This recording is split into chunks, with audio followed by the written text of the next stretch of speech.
नमस्कार, मी श्वेता अंकले. तरुण भारतच्या न्यूज बुलेटिनमध्ये आपल्या सर्वांचे स्वागत. आता पाहूया ठळक घडामोडी. भारतीय जनता पक्षाचे वरिष्ठ नेते तथा मध्य प्रदेश सरकारमधील मंत्री कुंवर विजय शाह यांच्या अडचणीत वाढ होण्याची शक्यता आहे. कर्नल सोफिया कुरेशी यांच्याबाबत केलेले आक्षेपार्ह वक्तव्य आता मंत्री शाह यांना भोवलं आहे. कर्नाटक गृहमंत्री जी परमेश्वर यांनी या संदर्भात मंत्री कुंवर विजय शाह यांच्या विरोधात बेळगावात गुन्हा दाखल करण्याचे आदेश दिले असल्याची माहिती समोर आली आहे. कुंवर विजय शाह यांनी कर्नल सोफिया कुरेशी यांना दहशतवाद्यांची बहीण असं संबोधलं होतं. कुंवर विजय शाह यांच्या या आक्षेपार्ह टिप्पणीवरून तातडीने त्यांच्यावर गुन्हा दाखल करण्याचे आदेश बजावण्यात आले. जिल्हाधिकारी कार्यालयाच्या सभागृहात आज गुरुवारी दिनांक 15 मे रोजी जिल्हाधिकारी मोहम्मद रोशन यांच्या अध्यक्षतेखाली जिल्हास्तरीय सर्व विभागांच्या प्रगतीचा आढावा घेण्यासाठी बैठक आयोजित करण्यात आली होती. या बैठकीत विविध शासकीय योजनांची अंमलबजावणी, प्रलंबित प्रकल्प, नागरी सुविधा, आरोग्य, शिक्षण, कृषी, पाणी पुरवठा, रोजगार हमी योजनेचा आढावा या संदर्भात चर्चा करून संबंधित अधिकाऱ्यांना सूचना करण्यात आल्या.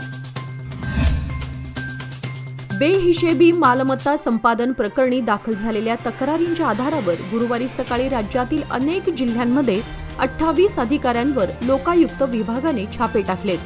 या धाड सत्रामुळे राज्यातील वरिष्ठ अधिकाऱ्यांच्या वर्तुळात चांगलीच खळबळ माजली आहे. बेंगळूरमध्ये 12 ठिकाणी एकाच वेळी धाडी टाकण्यात आल्या.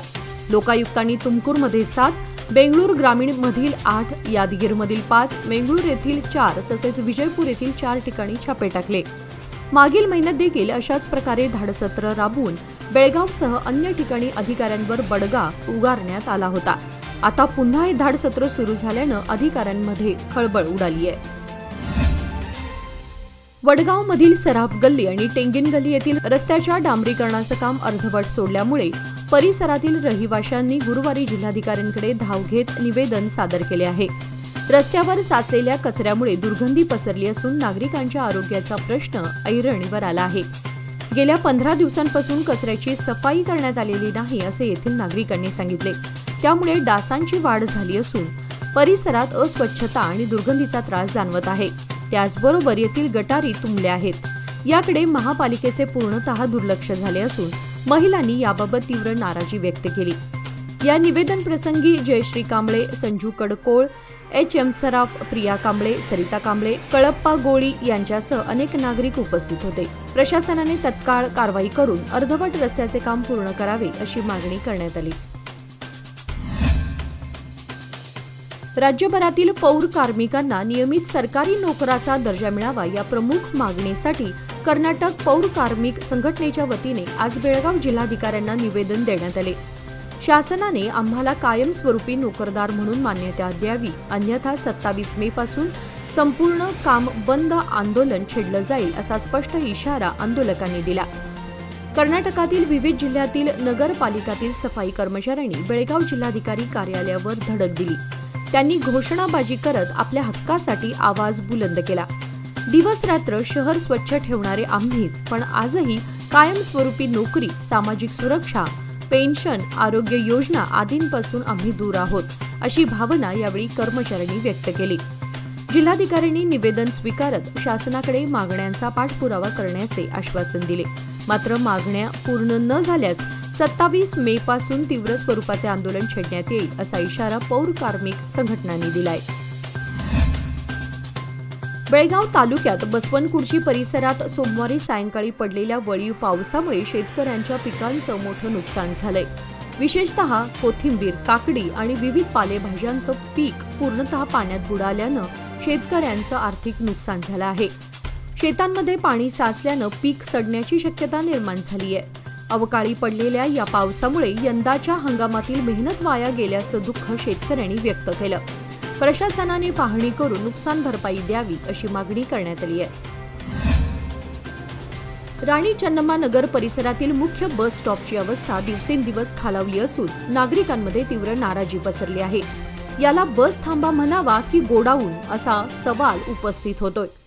दररोज प्रवासी येथे बसची वाट पाहतात. मात्र तुटलेली बाके, अस्वच्छतेमुळे बस स्टॉपमध्ये दुर्गंधी पसरली आहे. पावसाळ्यात पत्र्यांच्या छतातून पाणी गळतं, यामुळे नागरिकांना अधिक त्रास सहन करावा लागतो.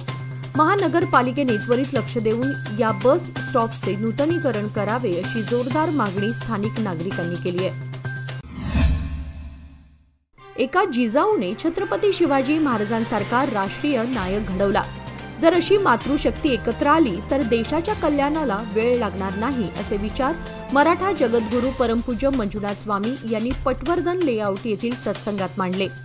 मराठा जागृती संघाच्या वतीने आयोजित या भक्तिमय कार्यक्रमात शंकर पाटील यांच्या प्रशिक्षणातून घडलेल्या 20हून अधिक भजन संघातील 400हून अधिक महिला सहभागी झाल्या होत्या. स्वामीजींच्या हस्ते छत्रपती शिवाजी महाराजांच्या प्रतिमेचे पूजन व दीपप्रज्वलन करण्यात आले होते. स्वामीजींनी तुकोबारायांच्या भक्तीचे महत्त्व सांगताना तुकोबारायांचे पारडे जड असे सांगितले.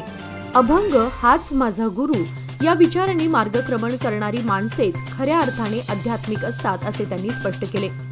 यावेळी या कार्यक्रमाला गोपाळराव बिर्जे, आप्पासाहेब गुरव, अनंत लाड, शंकर पाटील, वर्षा बिर्जे, जयदीप बिर्जे, प्रकाश अष्टेकर, अनिल हुंद्रे आदी मान्यवर उपस्थित होते. सरन्यायाधीश संजीव खन्ना यांच्या निवृत्तीनंतर काल बुधवार दिनांक 14 मे रोजी न्यायमूर्ती भूषण गवई हे देशाचे 52वे सरन्यायाधीश बनले आहेत. त्यांना राष्ट्रपती द्रौपदी मुर्मू यांनी सरन्यायाधीश पदाची शपथ देववली. न्यायमूर्ती भूषण गवई हे सरन्यायाधीश बनणारे दुसरे दलित समाजातील व्यक्ती आहेत. यापूर्वी 2007 साली सरन्यायाधीशपद भूषवलेले के.जी. बाळकृष्णन हे दलित समाजातील होते. बाळकृष्णन यांनी 3 वर्षे सरन्यायाधीशपद भूषवलं होतं. तसेच भारताच्या सर्वोच्च न्यायालयाच्या सरन्यायाधीशपदी विराजमान होणारे न्यायाधीश भूषण गवई हे 6वे मराठी व्यक्ती ठरले आहेत. याआधी न्यायमूर्ती यशवंत चंद्रचूड, न्यायमूर्ती शरद बोबडे, न्यायमूर्ती धनंजय चंद्रचूड, न्यायमूर्ती प्रल्हाद बालाचार्य, गजेंद्र गडकर आणि न्यायमूर्ती उदय उमेश लळित यांनीही हे पद भूषवलं आहे. गेल्या अनेक दिवसांपासून उकाड्याने हैराण झालेल्या शहरवासियांना आज पडलेल्या पावसामुळे काहीसा दिलासा मिळाला. अंगाची लाहीलाही होत असतानाच आज गुरुवारी 3च्या सुमारास पावसाने हजेरी लावल्याने हवेत गारवा पसरला. उन्हाचे चटके लागतानाच पाऊस सुरू झाल्याने सर्वांचीच तारांबळ उडाली. केवळ 15 मिनिटे झालेल्या या पावसाने मात्र सर्वत्र ओलेचिंब झाले होते. आज दिवसभरात उन्हाचा पारा 34 अंशावर जाऊन पोहोचला होता. उन्हाने नागरिक हैराण झाले होते. यातच दुपारनंतर वातावरणात झालेल्या अचानक बदलाने पावसाला सुरुवात झाली. शहराच्या मध्यवर्ती भागात असलेल्या रामदेव गल्लीत मोठ्या प्रमाणात वाहनधारकांची वर्दळ असते. तसेच मुख्य बाजारपेठ असल्याने पादचाऱ्यांचीही गर्दी असते. रामदेव गल्ली संयुक्त महाराष्ट्र चौकापासून हुतात्मा स्मारकपर्यंत वाहनांना ये-जा करण्यासाठी खुली आहे, तर उलट बाजूने येण्यासाठी वन वे अधोरेखित करण्यात आलेले आहे. तरीही अनेक वेळा दोन्ही बाजूने या गल्लीत वाहतूक सुरूच असते. शिवाय दुतर्फा दुचाकी वाहनांबरोबर 4 चाकी वाहने देखील पार्क केलेली असतात. फळ विक्रेत्यांनी केलेली गर्दी याचा फटका येथील व्यापारी आणि पादचाऱ्यांना बसू लागलाय. यामुळे वाहतूक कोंडीचाही सामना या गल्लीला करावा लागतो. याकडे पोलीस प्रशासनाने गांभीर्याने लक्ष देण्याची गरज आहे. महापालिका अंतर्गत शहरातील कपिलेश्वर कॉलनीतील रस्त्याच्या डांबरीकरणाला आता सुरुवात झाली आहे. त्यामुळे लवकरच खड्डेमय रस्त्यातून कपिलेश्वर कॉलनीची सुटका होणार असल्याचा विश्वास नागरिक व्यक्त करत आहेत. या परिसरातील प्रामुख्याने हा रस्ता नादुरुस्त झाला होता. संपूर्ण रस्त्यावर खड्डेच खड्डे पडले होते. त्यामुळे महापालिकेकडून 10 लाखाच्या निधीतून 60 मीटर डांबरीकरण व उर्वरित ठिकाणी पेवर्स बसवले जाणार आहेत. पावसाळ्यापूर्वी होत असलेल्या या रस्त्याच्या कामामुळे प्रवास सुखकर होण्यास मदत होणार असून खड्डे मुक्त होण्यास मदत मिळणार आहे. संपूर्ण शहरातील रस्ते अशा प्रकारे बनवण्याची गरज जाणवू लागली आहे. बेळगाव उत्तरचे आमदार आसिफ सेठ यांच्या वतीने अनेक विकास कामे सुरू आहेत. यासोबत महांतेश नगर येथील गटारी आणि इतर प्रकल्पांचे काम सुरू केले आहे. युवा नेते अमान सेठ यांनी शहरातील महांतेश नगरला भेट देऊन परिसराची पाहणी केली आणि त्या भागातील रहिवाशांच्या समस्या जाणून घेतल्या. महांतेश नगरमधील काही भागांना चांगल्या रस्त्यांची, पाण्याची व गटारीच्या योग्य पाईपलाईनची गरज आहे. शहराच्या पायाभूत सुविधांचा विकास करणे आणि बेळगावच्या जनतेची सेवा करण्याचा आमदार आसिफ सेठ यांचा संकल्प असल्याचे युवा नेते अमान सेठ यांनी यावेळी सांगितले. बेळगाव तालुक्यातील रामघाट रोड देसूरकर कॉलनी येथील मारुती नारायण देसूरकर वय 60 यांचा विहिरीत पडून बुडून मृत्यू झाला आहे। ही घटना आज गुरुवारी सकाळी 6:30च्या दरम्यान उघडकीस आली। या प्रकरणी बेळगाव ग्रामीण पोलीस ठाण्यात घटनेची नोंद करण्यात आली आहे।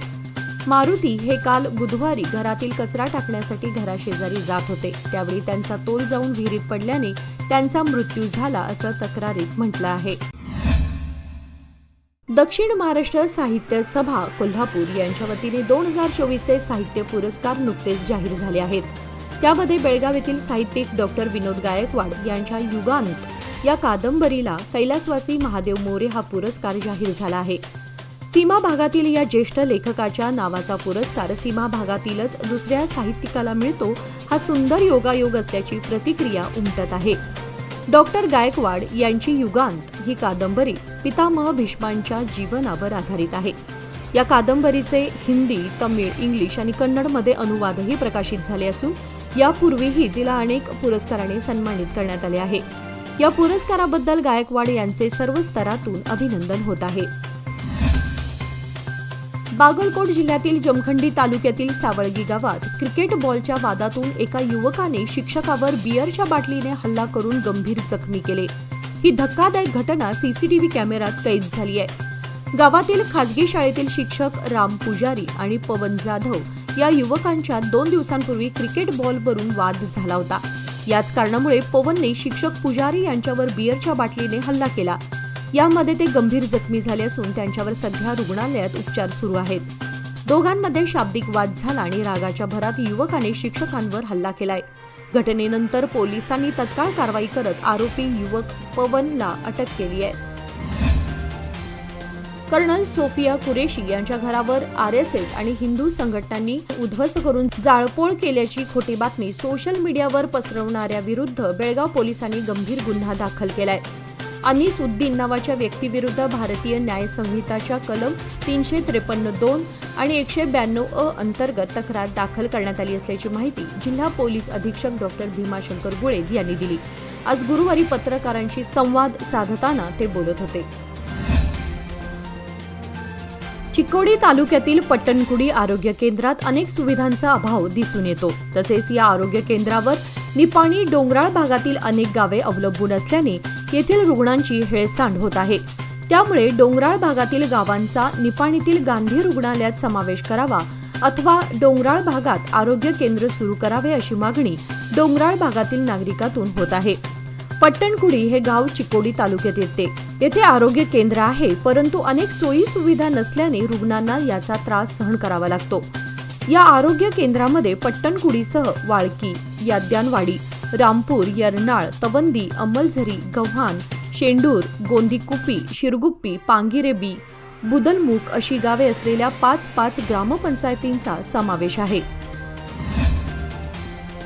निपाणी हेस्कॉमच्या वतीने निपाणी शहर व परिसरात त्रैमासिक देखभालीची कामे हाती घेण्यात येणार आहेत। यासाठी रविवारी सकाळी 10 ते सायंकाळी 6 वाजेपर्यंत वीज पुरवठा खंडित राहणार असून यासाठी ग्राहकांनी सहकार्य करण्याचे आवाहन हेस्कॉमचे सहाय्यक कार्यकारी अभियंता अक्षय चौगुला यांनी केले आहे।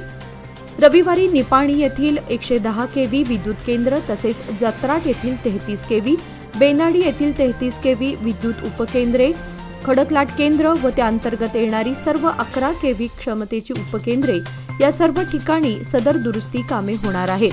त्यामुळे या उपकेंद्रांतर्गत असलेल्या सर्व गावांमध्ये रविवारी सकाळी 10 ते सायंकाळी 6 या वेळेत वीज पुरवठा खंडित करण्यात येणार आहे। गेल्या 8 दिवसातील वळीवाने निपाणी शहर व ग्रामीण भागाला दिलासा मिळाला आहे। या पावसामुळे शेतकरी सुखावला आहे। वेदगंगा आणि दूधगंगा नदीच्या पाणी पातळीत किंचित वाढ झाली आहे। त्याचबरोबर यंदाच्या हंगामातील मे महिन्यातील अखेरच्या कोट्याचे पाणी काळंबावाडी धरणातून सोडण्यात आले आहे।